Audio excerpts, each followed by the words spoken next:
Now we turn to the Bubba the Love Sponge Show. So if you've been a fan of the show or you know anything about me, you know that I'm huge into. I own a racetrack. I might be, I might be Michael Rigsby on the phone, ladies and gentlemen. But I might be the only, maybe nationally syndicated guy that has a dirt track. You maybe. are. Sure. Yeah, I mean, which sometimes is bad. It's not good because I know you have a partnership in a racetrack, and there's only at the end of the night one guy that likes you and 25 that hate you. We were talking about the pros and cons of owning a racetrack before we hopped on air. For whatever reason, the cons list greatly outnumbered the pros list very quickly. In 2011, when I just thought I just needed to have a damn dirt track, and I just had to have one, I wish somebody would take me aside and said, listen, I know you've raced a little bit, and I know that you see the good side of the track and the winner's circle and all the dudes and stuff, but you don't see the dark side of racing and everybody that hates you and how tough it really is to make a living or to make any money at it. Just because the weather, you got the weather, you got one racer now on the bigger global shows like Lucas and World Outlaw, UNP and things like that. Those USAC, those established franchises, you can usually get a pretty good par on how you're going to do. But like on a straight Saturday night show, 3 or 4 street stock guys get mad at you and they boycott you, and next thing you know, you got a field of 7. And you're going to the bank Monday, putting $5,000 in the account because you can't cover the purse. There has to be easier ways for you to make $5,000. That I know. And so today I have to go up there and I'm going to be on the grader all day today, all day tomorrow, because we got a big show next weekend. And we just had the monster truck show, and I had them build the ramps that they do all the whoop-de-whoops and stuff from clay that I can use on the track. So after they get done doing their whip-de-whips and whoop-de-whoops, I have them put the clay on the track. Well, it takes a couple weeks to get that infused correctly, and most people don't even have any idea, how to groom a racetrack, or that rubbering down on a racetrack's the same as child touching, and it's a really small niche of people that appreciate this sport, and it's kind of cool how you got, and a lot of people don't know is that you started this thing, in 2002 called Dirt on Dirt. Yeah, it's 2007, late 2006, actually 2007. Yeah, so and thanks again, Bubba, for having me on. I appreciate it a ton. Was a dirt late model fan, right? It was a television background. Worked in TV in Wisconsin. Madison, Wisconsin, buddy. Madison, as a sportscaster, right. While your wife worked in radio doing promotions. That's right. And you texted me a couple weeks ago. My wife was so impressed that you remember that. By the way, I have to tell you that she was blown away impressed. Well, I was gonna say, don't try to act like a radio guy. Your wife's the only one that's got real radio. I know you're gonna start doing more podcasting and stuff like that, but don't, old girl's the radio person. You're the TV She is, guy. and she's getting back into voice work now, and she's doing a hell of a job at it. It's only a matter of time. She should, because it's so simple nowadays. She could literally sit right behind where you're doing right now and roll a track and make $250 a page to read, or something like that. Make more than I make at the racetrack. You have to get a rental car and be with Ben and his hair product. Man, it's hard to believe it's 2007. We started Dirt on Dirt. We sold Dirt on Dirt to Flow Sports in 2019. God, listen, I don't know that anybody's ever talked. Did you do pretty good on that one, bud? We did. Yeah. We did quite well. We did quite well. And I'm not I'm not giving numbers, but I'm not bashful about it either, right? No, you did. I think, but in the industry, people are they're happy for you, and then you were able to fold that into. I think now you're either the president or the vice president of Flow Racing globally now, I think. Yeah, that's correct. It's vice president of motorsports at Flow. So we have different verticals, right? Wrestling, cheerleading, grappling, all that. We were talking about that today, how the guy. What was his name? Was it Kevin, the guy that invented it? Flow. Ken. Mark Floriani. So that's where the name comes from. The CEO is Mark Floriani, right? So and he said, listen, man, if you're a grandma living in Hudson, Florida, and your kid is the starting goalie for Michigan State University, you're never going to be able to watch that kid ever. That's right. But I'm going to nickel and dime the hell out of you for $19.99, and you're going to watch every one of little Johnny's games, every game. Listen, Mark's inspiration was the same as mine, right? Like you and me, we love dirt track racing. You can't find it anywhere, No. right? You don't find it anywhere. So how do we get it to You a larger can't even audience? get people to come from the hometown that your dirt track's in to come see. Yeah. Right. And you know that all too well, Right. How difficult that is. So Mark said, we're going to take it. We're going to do it to 23. I was doing it to one sport. Mark had a bigger vision. Let's do it to 23 sports, globally get them together on one platform. $150 price tag allows you to see all this. And he started like I did, man. He's grown it even bigger than I could. It was he had $10,000 in a minivan. Now, right? are you taking a step back a little bit and doing more office stuff, and you're not going to be with Ben and the boys broadcasting? Because that's going to bum me out a little bit. No, I'm actually going to be on air more now, which is good, right? Because for the last couple of years, Mark has said, hey, go out there and get rights to the Chili Bowl, get rights to Eldora, work with Tony. So I had to go gather and get all that, right? That's been my job the last couple of years. Kind of boots on the ground, because Tony Stewart's not going to sell you the rights to Eldora through a text or a phone call. You're going to sit down exactly, with him. Right? And continue what you did Dirt on Dirt. But now Mark's like, you know what? You're good on air. Go be on air, right? Go be on air, right? And kind of be the face of floracing. Just don't have that cheese dick set that the other competition has, that this dude looks like some teleprompter 101. I mean, they literally, you and Ben sitting up in Fairbury's announcing booth with plywood behind you is a better looking set than that unbelievable crap that guy's got out of Charlotte. You know what I'm saying? Listen, I no comment on any of that. You know I bring it, bitch. I don't hold back. I mean, listen, and every time I've listened to you for 20 years, I know you're going to bring it. I watch both. I watch both because I'm a track owner and I'm up on both. And every time they go to that dude and that make unbelievable AI generated set, I'm like, guys, just be a little more natural. You're not NASCAR Sunday, with Larry McCarron or whatever the hell the guy's name is.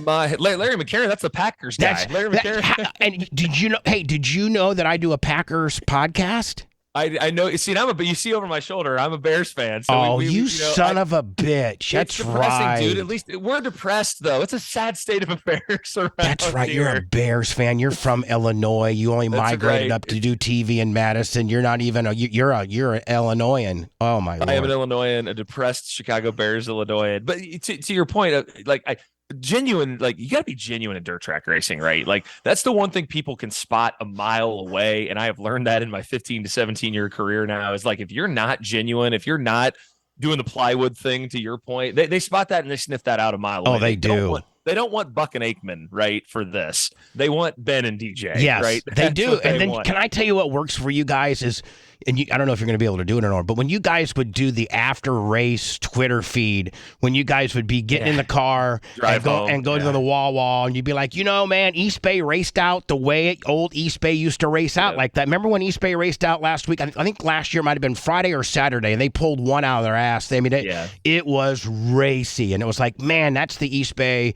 And you guys just and I'm not trying to say anything bad about East Bay. I'm just saying, you guys kind of break it down. And are you guys going to do? Are you going to do any more of that? We do, yeah. So it's called the drive home, and easily it's the dumbest thing ever in the fact that it's the cheapest. It's my cell phone on a cell phone thing flipped around on the dash of a minivan, pointed at the four of us in a van. Easily the most popular thing we do, easily the cheapest thing we do. I'll have old ladies, I'm going to Eldora, getting ready to leave for Eldora. There will be an old lady that stops me in Eldora. I love the drive home, she'll for sure. That is, we could do a $40,000, $50,000, $60,000, $70,000 production. They all love the drive home. Why? The genuineness of it, right? Again, the genuineness of it, just us. What do you do when you get in the car when you leave a racetrack? You talk about racing. Yeah. That's what you do. And you talk about how much the track either was good or it rubbered up or it sucked or it was racy or who did well at it, who's coming back, who's making who's hot. Which brings us to why we're talking about this weekend is arguably one of the it's the Dirt Track World Championship, and it comes with a caveat in the fact that up until this year, I think that Lucas always just the guy with the most points won. And to Rick Swaley's credit, last year when they decided to make this change, I think this is the truth. I think Mark Richards told me that Swaley called everybody. He did. And he said, "Hey, here's my idea. And at the end of the season, we're going to reset 4 guys for the Dirt Track World Championship at Eldora. It'll be a Friday, heats, lower main, yippee-o. Then Saturday, it'll be $100,000 to win. Those 4 guys reset.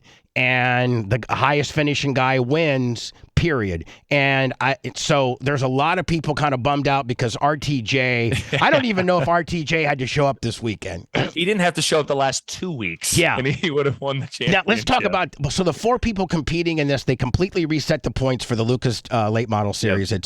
It's RTJ, Ricky Thornton Jr., it's Jonathan Davenport, better known as the Superman. It's the New Deal, Hudson O'Neal, who I'm kind of pulling for, and Devin Moran, son of the $1 Million Man. Deep down, because I'm just going to hold your feet to the fire. Deep down, who do you think is going to win? I actually think Ricky's going to go there and win this thing. I think, listen, Jonathan Davenport has owned Eldora for the better part of a decade, right? The amount of globes and dreams and all, and the million, he won the second million. Everybody's handing Jonathan this championship. Jonathan's a good friend. I love him to death. Everyone is writing off Ricky Thornton Jr., the guy who just won 33 races, the guy who just won $1 million in a season, the guy who everybody's telling cannot go to Eldora and beat these guys. I think Ricky Thornton Jr. has a gigantic chip on his shoulder. He's going to Eldora this weekend, and he's going to cap off what is one of the 5 or 6 greatest seasons in the history of dirt late model racing and win this weekend. Nobody thinks he can do it. It's ridiculous. The guy's won 33 races. I mean, he's had like a Scott Bloomquist in the mid-'80s type run. Right. You know, like or he's JD in 15. Billy Owens, and or even I don't know how many Don O'Neill ever won in 1 year, but I think he won like 22 or 23, didn't he? Yeah, and Bobby Pierce has had a similar year this year for the World Outlaws, but on the outlaw side. So Bobby, it'll be interesting because Bobby's an aggressive guy, and he'll be in the mix of the top 4, Bubba, on Saturday night, but not racing for a championship. How aggressive does 32 get? And then how does that pan out when you got the 49 that's not checked out? You got maybe 15, 18 laps to go, and it lines up like, Superman, maybe New Deal, Devin, and RTJ are maybe in the top 7, but then you got a Bobby Pierce in there. Maybe you got a Brandon Shepard in there. I don't know if Shep's going to be there or not. I think he will be. He is. And you got some guys that really like to have that 100,000, but they're not fighting for that 200,000. That's the thing is Bobby, who to me is the greatest pure talent probably in American motorsports. I say, other than Kyle Larson, and I mean that. He's an aggressive guy, right? Is he willing to pull a $300,000 slider on somebody? Yeah, absolutely. He will. He will put the 49 in the wall. He will. But these guys are battling for a championship. Here comes 32 just launching through the corner, and these guys are racing for 32 does not even care about this type of bad slider he will put on you. He will take your nose right off you. And that's what makes it so fascinating. There's a lot of people that hate it because Ricky would have won this. And that part of hating it is correct, right? I get it. That's a bummer. There are more people talking about this championship than ever, though. The internet is on fire talking about this. And that's what Rick wanted, was that, right? Well, he did it, too. And he was very transparent about it. Like, again, even RTJ has said, hey, I knew about it going in. If I didn't want to participate, I wouldn't have done it. And nobody knew, and not even Ricky knew. I think it was maybe for Winter Nationals. I think Devin had the hot hand. I don't even know the RTJ. I mean, I think he won a couple, but wasn't it Devin that kind of got the early lead after February? Yeah, and Ricky's never particularly good at Florida, right? Like when East Bay was over, Ricky had the point lead, but he's never great down there, right? It was the middle of the year when he really started to heat up. Do you guys, as dirt track enthusiasts and as the people that cover the sport, what do you guys think about Florida? Do we suck, or do you guys like it? I mean, I know our material is completely different than anywhere else you go because we have so much sand. Yeah, and that's it. Obviously, I grew up in Illinois. I'm a part owner of a racetrack in Illinois. That black dirt, we can grow corn in our racetrack tomorrow. Right? Like that Knoxville, Eldora dark that never really rubbers up, that just slicks off. We'll rubber up before we slick off most of the time. Yeah, but you and I have talked about this, okay? And Florida as a whole, Speed Weeks, this was my philosophy when I owned Dirt on Dirt. It's my philosophy now. Speed Weeks is the most important time of the year. It may not be the World 100 to me will always be the biggest event at Eldora, but Speed Weeks is so fucking important. It just matters when you can get this group of guys together for 20 plus days in a row in one spot. It's the most important. The world pays attention to Speed Weeks more than it pays attention to anything. And I've got the viewership data to back that up. More people watch Speed Week stuff than watch anything else. And it's just unique places too. We've talked about Ocala. Ocala's unique, man. Weird things happen at Ocala. Tony told me that my track is one of the top 3 hardest tracks he's ever driven. Easily. Everybody says that, the shape of it. And listen, everything's, when I say weird, I mean that in a complimentary way. Something strange is going to happen at Ocala before the night. So the Abe Lincoln car took my fence down last year. Damn him. 26,000. Being a track owner, when you see that car go into your fence, you just see dollar amounts. Just straight $26,000. There is no cheap fence repair ever. I don't care. Like, it's the cheapest fence repair we've ever had is like $9,300, right? Like, that's the cheapest. Oh, I'll take that all day. $9,300. But no, Florida is, we're getting ready too, right? Shit, it's almost November. It's time to start thinking about Florida and getting geared up. And did you hear our announcement with USAC? We're going to do 2 weekends with USAC. And I love that. And listen to USAC, to me, the purest form. I'm a late model guy by trade, but USAC is the purest form of motorsports on the planet. Let me tell you something. Those guys, and I know this probably is the most popular things for you to say as you're covering the Dirt Track World Championship this weekend on Flow. By the way, go to floracing.com. And become a member and watch all this stuff that we talk about. But non-wing use, I've seen everything from UMP modifieds to 410 All-Star sprints to World Outlaw sprints to World Outlaw late models to modifieds to crates to supers. And the baddest ass drivers with the best car control and the biggest set of nuts are non-wing 410 USAC guys. The Justin Grants, the Tanner Thorsons, the David Gravels. Those are the baddest drivers on the planet. By far. Not debatable either, in my opinion. I've tweeted about it. I talk about it. I talked to Kirk Spridgen about it from UTAC. These are the biggest badass dudes. I have friends that are Formula One fans. I'm telling you, go grab Lewis Hamilton and put him in a 410 at Eldora. He couldn't drive it. Couldn't do it. Could not do it. He'd be afraid. He'd be afraid because there's so much uncertainty and it's so violent. It's so violent that you have. They don't have to. I don't know that any other sport has to counter steer as much as non-wing 410s. I don't. You're on the razor's edge every second of every race when you're in a USAC non-wing 410 car. I'm bummed. Like, I wish they raced for $100,000 all the time because those dudes deserve it. They're nutballs. They're nuts. And I wish that NASCAR and the one thing about. That I wanted to talk about is I think the deflation of enthusiasm with regards to NASCAR. NASCAR, I hope maybe you guys aren't offended by this, but NASCAR lost me 5 or 6 years ago with the rent-a-rides and it's just all like, you no longer can go, Tony Stewart, Jeff Gordon, Jimmy Johnson, Dale Sr., Dale Jr. None of these guys would have ever gotten discovered if their dad had to write a check to get him in the sport.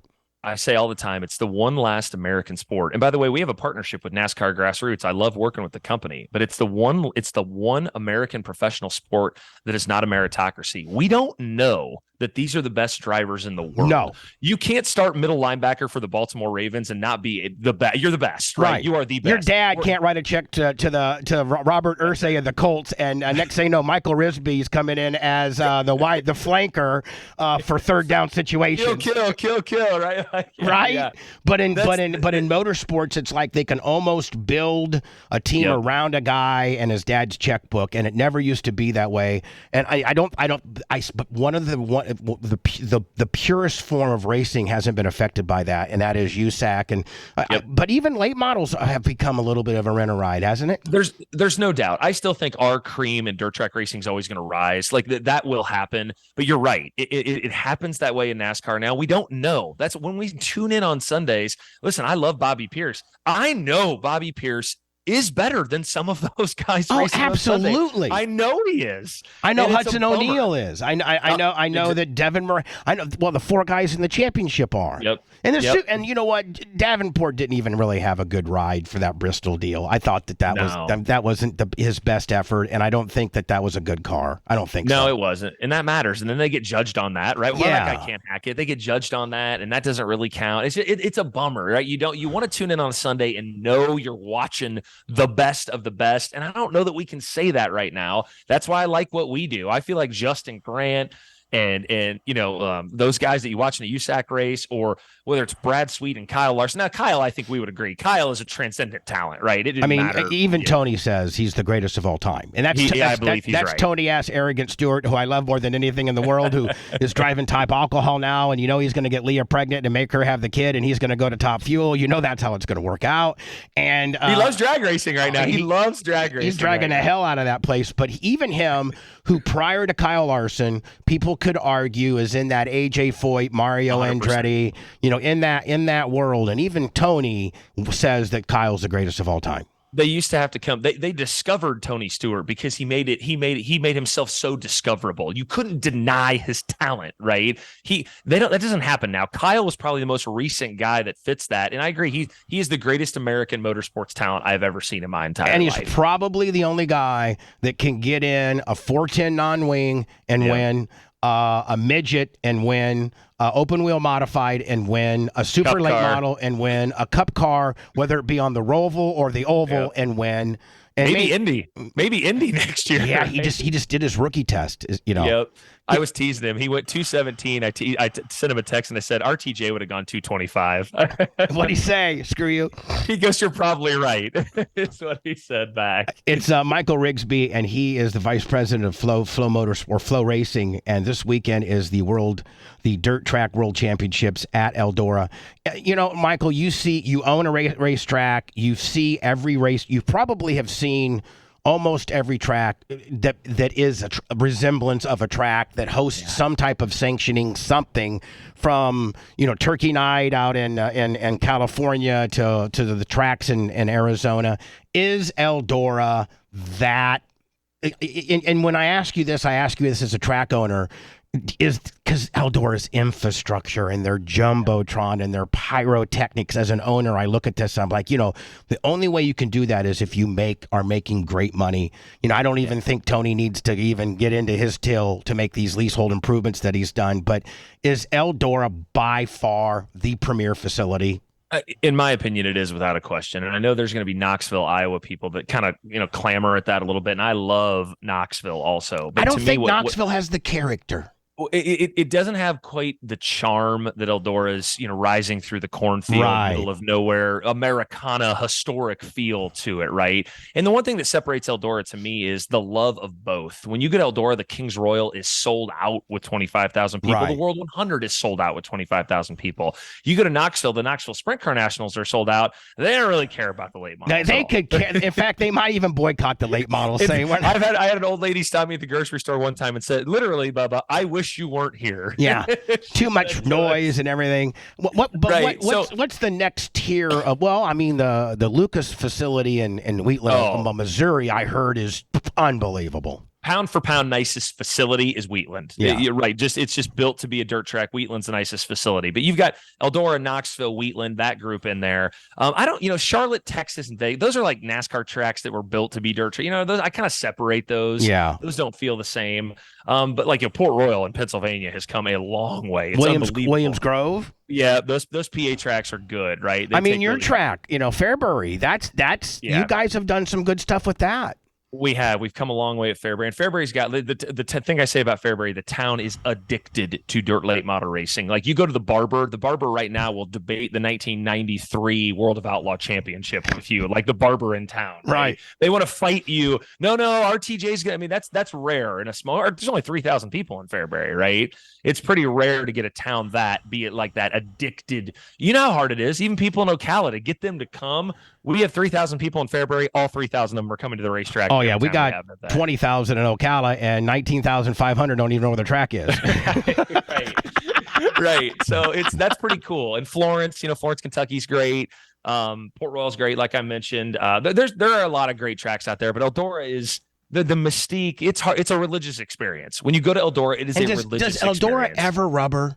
To me, it looks like I've never seen it really. The only time I see it rubber is when it rubbers up top and they got that one groove they can get up really up on top, and the bottom guy can still be kind of competitive, but it seems like when it rubbers, it usually slicks off more than it rubbers. I would agree. You're 8 times out of 10 you're going to slick off more than rubber. It can rubber. Eldora is usually kind of exciting even when it does rubber because it's wide enough, that you can still make things work there. But yeah, the tire stuff the last couple of years, right? Tires have been kind of weird, and they've not quite figured that out yet. So that's caused Eldora some issues. But by and large, like this weekend, it's gonna be wet. It's gonna be a little cold. It's not gonna rubber this weekend. How do you think Black Sunshine will be this weekend? He's coming Scott back. Bloomquist back this week. Just the craziest 10 Eldora moments of my life. Scott Bloomquist is involved in 9 of them easily. I saw a couple things with Scott. He did some stuff virally and some socially, and it looks like, honest to God, because Scott went through some tough times, some substance stuff and stuff like that. It looks like he's clean, and it looks like he's doing good. It really does.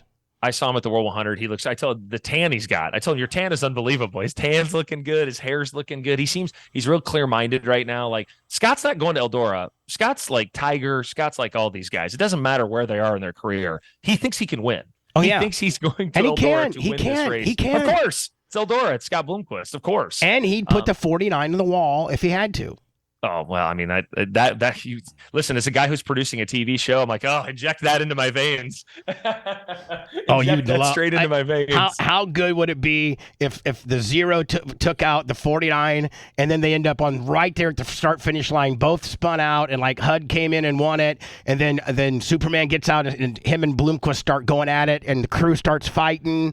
Oh my God, it'd be the best. The crew guys always tease me about wanting that stuff. I'm not even going to pretend it. That'd be awesome. Yeah. I'm like, awesome. I used to tell my guys, if you're going to fight, just take your helmets off and fight right underneath the flag stand, please. Front stretch. Front stretch. Well, listen, absolutely. So listen, Mike, I know you got to get going, but know that I'm thinking about you. I'm going to be watching on tonight and tomorrow from my track, and I look forward to having you on more often. I like to start talking about flow racing and dirt late models and sprint cars and all that kind of stuff. Yeah. Thanks for going on, and good luck this week. And I know you're actually literally headed out right now. I'm walking straight out the door, headed Eldora. I'll give you a shout out on the post race show tonight, man. I appreciate you having me on. I'll be watching, and tell the real radio chick I said hi. I will. You're just growing in popularity with her by the minute right now. I know she might actually make it to the She might make it down to February, maybe. That if you keep this going, she will come. All yes, right. Hey, good luck to you. So again, Rigsby says RTJ. I'm saying Rigsby says RTJ. I'm pulling for HUD. That's who I'm pulling for. Yeah, I love Rocket One too, but RTJ's got a point to prove. He's going to prove it this weekend. I really believe it. But you know what, Mark, for the Rocket chassis, Mark needs this. He really does. He does. He got that World 100 this year though, which was big. But there's been some defection, and Mark, Mark doesn't like being the second guy, and he kind of is. So he'll work his ass off to make sure that's not the case. Scotty's probably got 7 new rigs going on right now and different adjustments over in West Virginia. All right, Michael. Hey, good talking to you, buddy. Yep. Thanks, Bubba. Appreciate you. Thank you, bud.